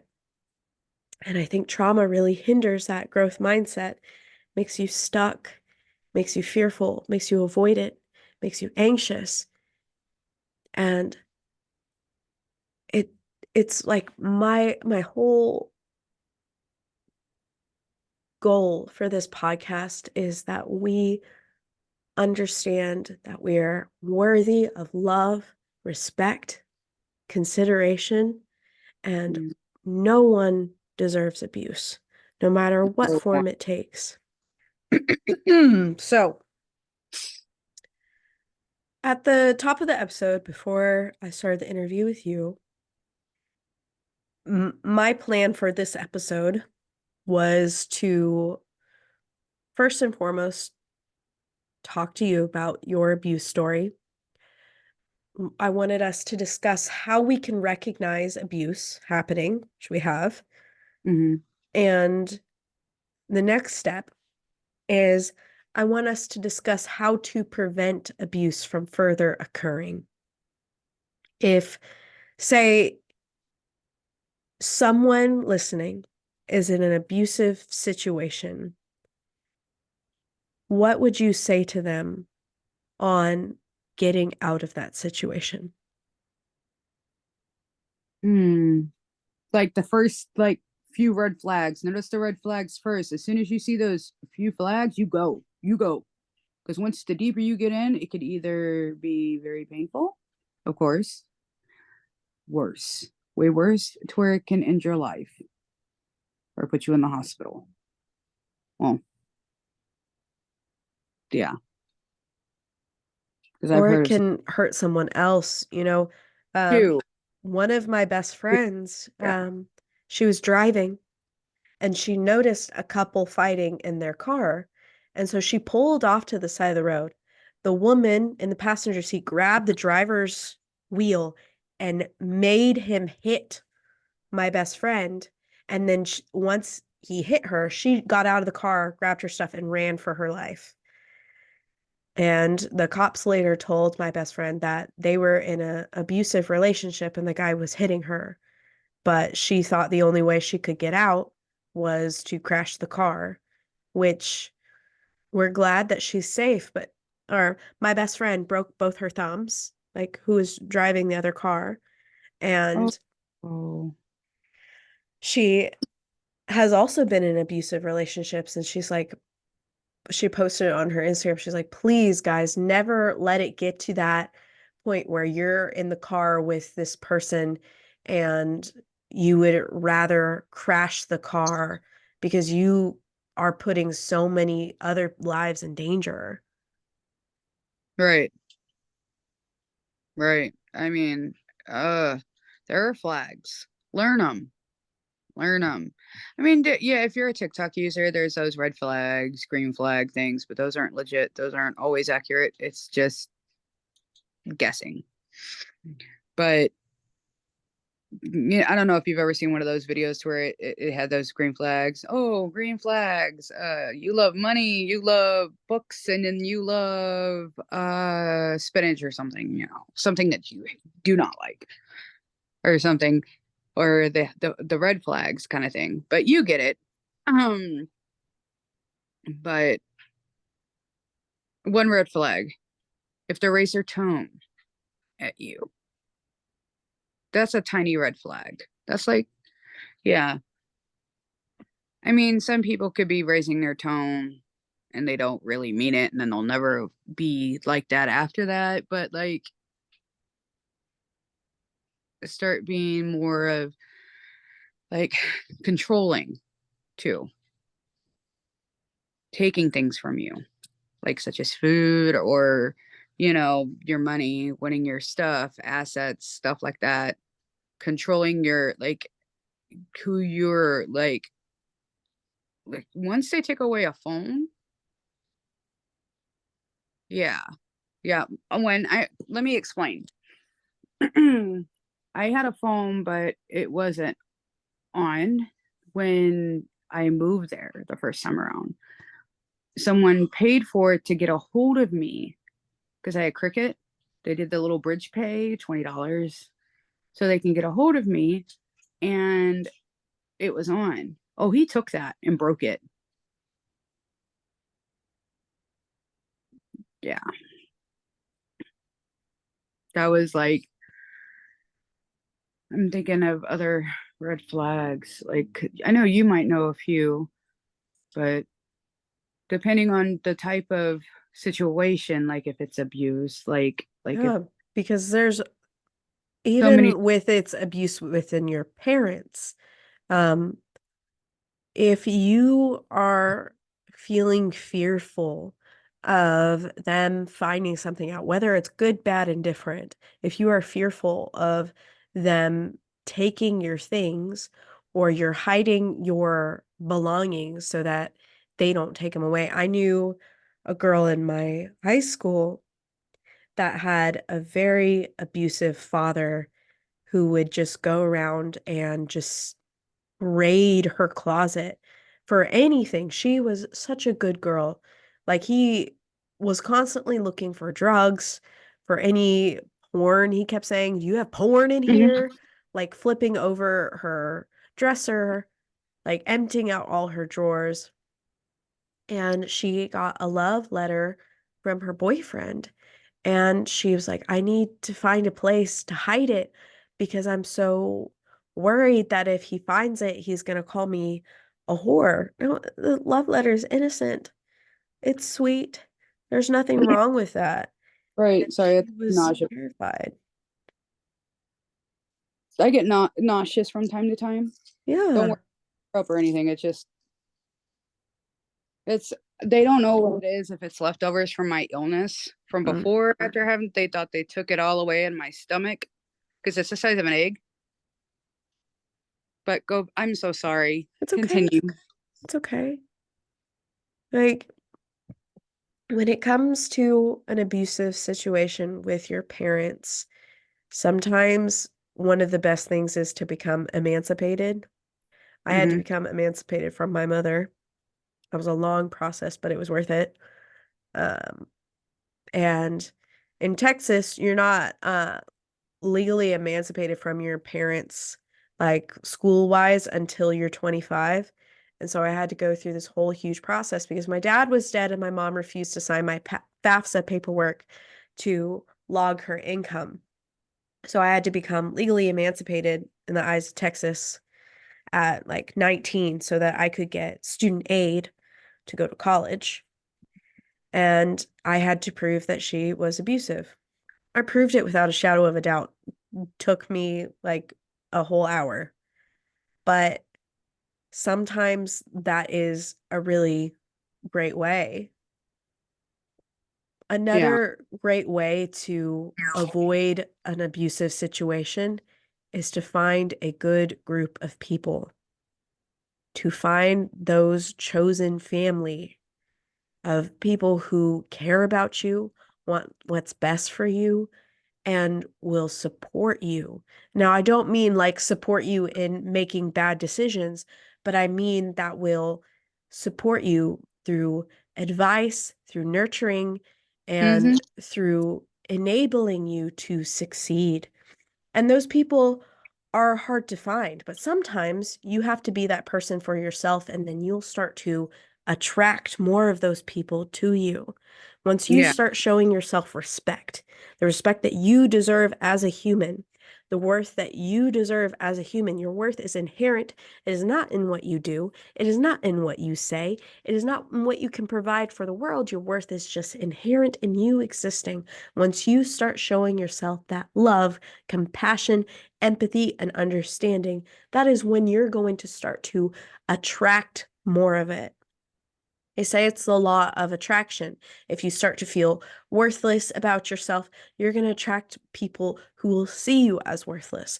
But if you see yourself as the gold that you are, you will attract the gold that other people are, and you will avoid naturally those people who want to use and abuse you, Yep. because you will recognize that I don't treat myself with that disrespect. Why would I allow that disrespect around me? Exactly. Yes. Yes. Yes. Exactly. See, that's all I knew. That's all I knew. Exactly. Exactly.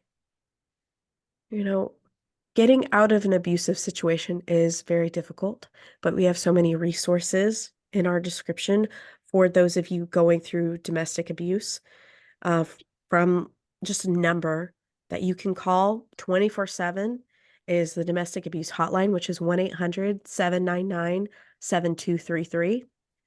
They have referrals to all 50 states, including Puerto Rico, Guam, and the U.S. Virgin Islands. You can contact them anytime, day or night. They also have a text number, which is 1-800-787-3224. So if you can't call them, if you're in a dangerous situation you cannot call, you can still text them. And also, another great resource is police officers. Okay. If you are in an abusive situation and you see a policeman nearby, you can tell them. They are legally obligated to provide help for you. And if you, they will not make a scene. I know so many movies will show like, oh, the police officers are like straight up punching the abuser in the face. That is not what happens. Okay. That's dramatic TV. What they will do is they will get you away from that person. You are not going to see that person, hear from that person ever again. You are deserving of help, and there are so many Yeah. options available. Also, if you're at a bar and you are afraid of someone, you can ask for an angel shot. The Mm-hmm. bartenders will know what you mean. That And is there's true. different variations of the angel shot, which you can ask for them to provide you an Uber, a ride home to walk you out of wherever you are so that that person doesn't follow you. We need to spread more awareness of these things so that people know. Another sign that you've been kidnapped is if your thumb is up and you put something around your thumb, like your hand around your thumb. If you do that in front of a police officer, they will know. First and foremost, they will know. I And never knew that. yeah, this your thumb is up. This is you. You put something around your thumb like this. People will know. And for those of you listening, if you ever see someone do that and you're driving by and you see that, please report the make, model of the car and the license, like the license plate on the back. You never know how many lives that you can save. Another way Oh, to prevent abuse, if you see it in public, say something. Please don't ignore it. Please don't say, mhm. oh, that's not my business. Please speak up. You have no idea how many lives you could save just by speaking up. Yeah. Oh yeah. I wanted to on that family, but I wasn't too sure if I was going to lose my job or what have you. And it's like, do I call if I call the police, like, Well, you won't get in trouble if you call yeah, the police. You know, that's true. I second guessed myself after that because I didn't even think about calling the police when I was at work. I was too mhm. distracted because we were too busy. And now I feel bad because I wish I could have called the police and they could have came and maybe they could have talked to her and all that jazz. But I swore to myself, they come back in there or if I see it again, that's what's going to happen. I'm going to tell my boss because I did talk. I went back to work and talked to my boss that day Yeah. Yeah. because See something, say something like something. that, it eats at you. That's why I always, just in case, I want to play it safe than sorry. Another thing that you can do if you see someone being abused and you don't necessarily know if they're being abused, I always keep a pen and a notepad with me at all times, Mhm. and you can write on the notepad, do you need help? If yes, please crumple this and throw this at me. Okay? And then anybody could just be like, "Oh, she just gave me a letter." Such a weird, I don't want that. Crumple it, throw it at me. That's inconspicuous. No one is going to be like, why are you throwing like trash? Or another way you can do it is you give someone a letter, say, if you need help, please fold this. If you don't need help, please throw it away. Like That there's could some, be, have you heard those stories about the woman that saved that was it a little boy or a little girl? They were they were not feeding the kid and she spoke a different accent and she went out of her way and saved the little kid and they went to jail because the kid was so malnourished and everything and the kid wasn't eating. Everybody else was around eating around them but the kid. mm, And she didn't think that was right. mm. And I thought that was awesome because like I don't know if I'm second guessing myself now because I maybe if I would have went into the restroom and asked her. You know, there's But there's some no people way to turn flip the back switch time. and just be, I know. That's what I'm saying. It's like, what ifs? And I've lost sleep over it too. So now it's just like my counselor's like, you just have to let this one go. And Ugh. instead of saying you just have to let this go, you accept what has happened.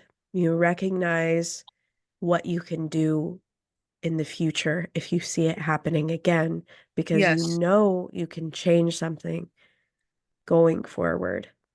We don't need to just let it go and get over it. Right. It's No. not acknowledging your feelings about what's No. happening. It's being dismissive. Don't be dismissive towards yourself, but acknowledge it. Say, next time I'm going to do something else. Show yourself compassion because we can't go back. There's absolutely nothing you can do now to say, oh, past me, let's go do this. We haven't invented time machines yet, but show yourself that love, saying, next time I know what to do, Yeah. and Yeah. equip yourself. Yeah. I tend to carry I carry a pen with me and I always carry paper. Good. Always. Yeah. You never know when you can need a pen, guys. You never know. Right? It can also be a weapon. It can, yes, your keys, dude. But Yes. to those of you that have gone through an abusive situation, I want to encourage you to reach out to those that you trust and Mm-hmm. tell them what's going on. Let them know, Yes, please. Please, please, please. You because deserve so much. we'd rather have you here than Mhm. not be here. If you are suffering in any form, you are not a burden to let us know that you're suffering. And if you don't feel you have any safe people around in your inner circle, please reach out to Kristina or me. Oh, yeah. I always check even though I opened up my messages on TikTok, oh my God, ever since I did that, I get those raunchy messages, but I check there. I also check my Instagram messages from time to time too. That's where everybody has been shooting me messages. Hey, like last year, I posted a TikTok of someone who just felt lonely and just lost and didn't think he tried to commit suicide and he gained an auntie, you know. It doesn't take much to reach out. No, it I'm not doesn't. gonna promise you, I won't shun you away. Yeah.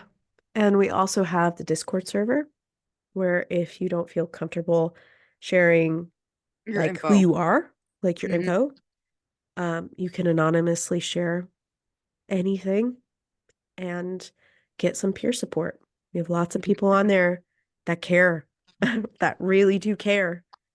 And, I've had to remove a lot of people that, want to be trolls, but I do my best to make sure it's a safe place because you deserve to be in a safe place to talk about your healing.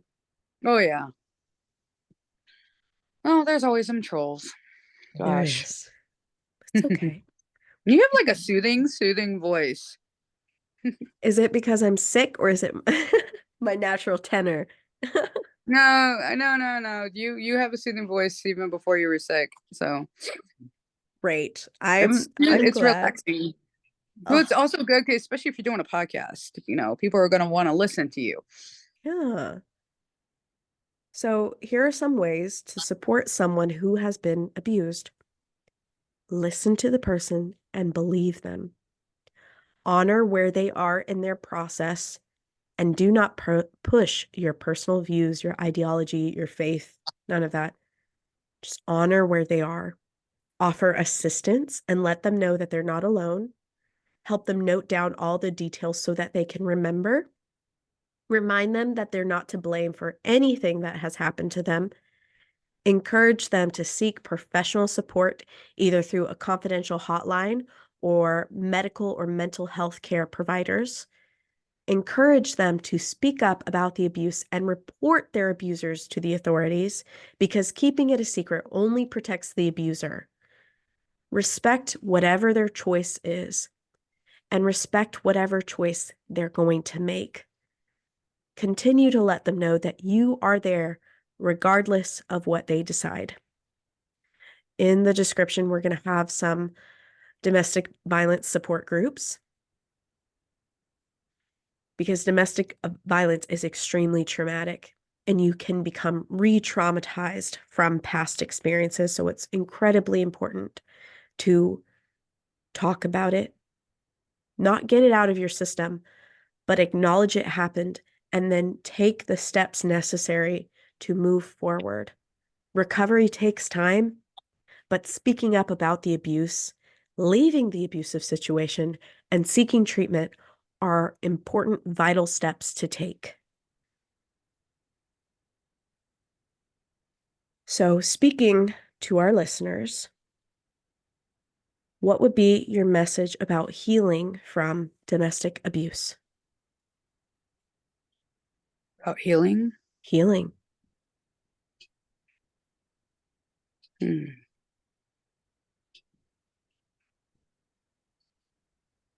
Well, definitely find someone that you can actually talk to. They don't have to be a professional. Get it off your chest.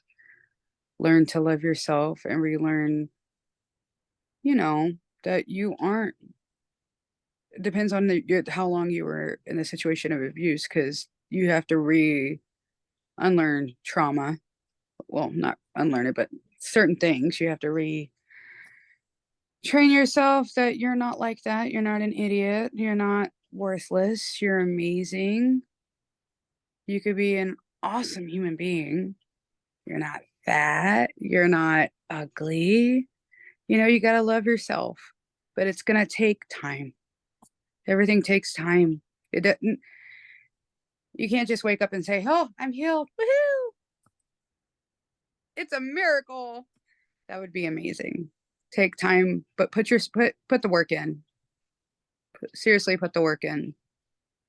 I kind of procrastinated on mine because a little bit of it was denial, you know, but no, try to put the work in and journal.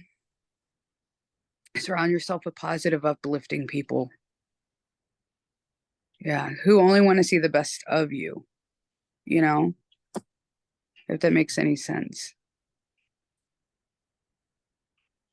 I feel like I'm leaving some stuff out though. It's okay. It's, we're we're getting to the end. We'll have so many resources in the description, but Yeah. show yourself some love and some grace. Oh yeah, I do. That's why I'm just letting you know I might have left some things out, and that knowing you'll have some options Yeah. they can Yeah, go to. definitely. And I'm there. I'll Hmm. probably remember when you message me Yeah. because I have a cold. And then I'm like, watch when I get off the podcast. Oh, I could have said this, but hey, you could always write it in the comments. Yes, definitely. Definitely. The comments are always open. Always write whatever you need to write, and I will respond to your comments. All right, so we are at the end. Where can the humans find you on the internets? Where can they find you? Let's see. On TikTok and on Instagram, it's Kristina Favour. I don't do Facebook. I have to have some things for myself.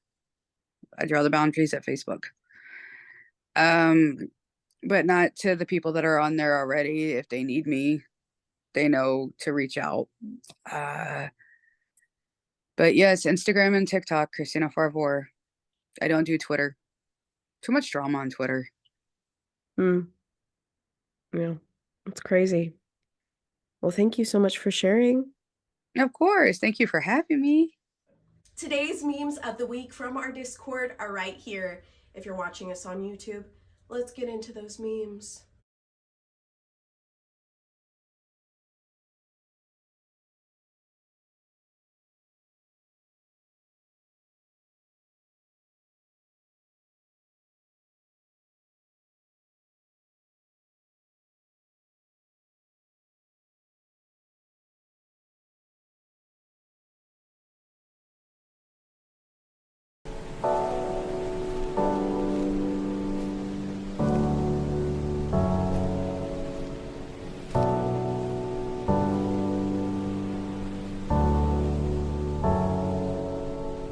At the end of every episode, we spin our wheel of emotions to learn a new feeling and how it correlates to trauma.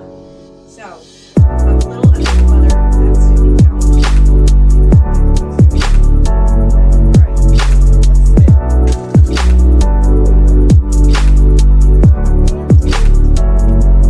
Dependent on abandoned, ignored, and victimized. Wow, we're talking about domestic abuse and it lands on abandoned. Abandonment can come in so many different forms. It doesn't just have to be that you are physically abandoned. You can be abandoned spiritually. You can be abandoned emotionally, physically, all of those things you can be abandoned. And within being within being abandoned, you do become victimized. Ignored. I hate being ignored. When I was under my parents' roof, My main form of punishment from my mother was being ignored. She would lock herself in her room, and she had like multiple locks on her bedroom door, like the latch one where it slides, it's like a chain, and then she had like 2 locks. And as a child, I was really confused as to why she had all those locks on her door. I'm still to this day confused, because it's not for safety. It was to keep her children out, and it's not for like any sexual whatever thing. She only used them when my dad was at work and she wanted to not be around her kids. She didn't want to be a mom. She didn't want anything to do with us. I was frequently abandoned by my mother all the time. And it did create a lot of abandonment issues within me. And it's really sad, right? It's super sad. Nowadays, if my partner or my fiance shuts down emotionally, which he has his own trauma of his own, but he has a very avoidant attachment style, I would say, right? And so for him, whenever he's feeling overwhelmed, he goes into monk mode. We call it nonverbal. He doesn't talk. And for me, that triggers me because I feel like I've done something wrong. And I feel that child sense of I'm being abandoned again, which he's not abandoning me. We're working through this. We go to couples counseling and we're doing pretty great. And he's improved quite a lot to the point where he tells me, hey, I'm thinking, can you give me a moment? And then I do something else and we come back and we regroup, right? But as a child, I was so frequently abandoned by my mother in all the senses of the word. She neglected us completely. She didn't feed her children. She saw us as chores. And that's domestic abuse, guys. It is. I saw this really cool thing on Instagram. Now, it's not cool in the sense of, oh my gosh, that's awesome, but it made me think.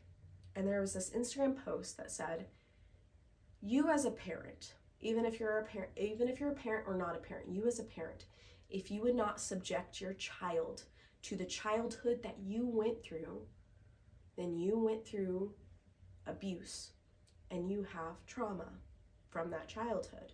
If you would not subject your child to the childhood that you had, it's okay to consider your childhood abusive or traumatic. And that really made me think, because I want to be a mom one day. I think I'd make a really good mom.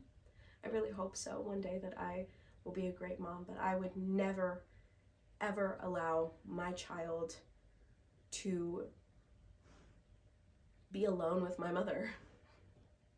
You know? I would never allow my child to have a sleepover with my mother. Because I so often was pawned off to my grandparents because my mother didn't want to take care of me and my siblings.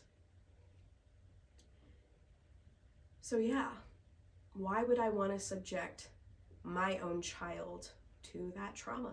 And why, going forward, would I want to subject myself to that continual trauma? Because really, as I'm getting older, I recognize that the only person my mother actually cares about is herself. And it's sad. Yeah. I think about it all the time. I'm just like, that's just really sad.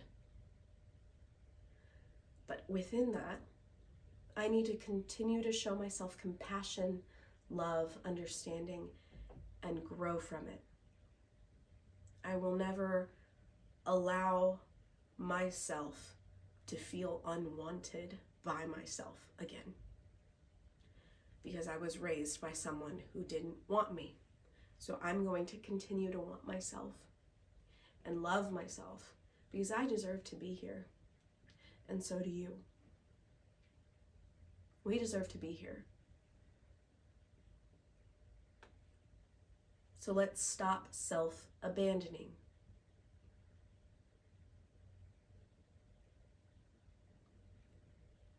Just a quick reminder, before we part, this podcast seeks to forge a strong community, so please don't hesitate to join our Discord to share with others and for podcast updates. In the Discord, we have so many different channels of discussion that include more than just trauma, and we wish to create a place where you can be heard. So please join us. And special thanks goes out to all of our Discord users. All those guys listening right now, if you're on our Discord, thank you. Thank you for being on there. You guys are the best. Thank you from the bottom of my heart. If you'd like to support our podcast, we have a Patreon. Different tiers can get you a bracelet. That is a handmade bracelet made by me, Grace, like this one, or you can get a sticker. We also have custom apparel on Bonfire made by yours truly. Any support helps us out a lot, so if you feel compelled to, please like, subscribe, and share the show. And if you're listening to us on Spotify and Apple Podcasts, please rate the show. It really helps us out a lot.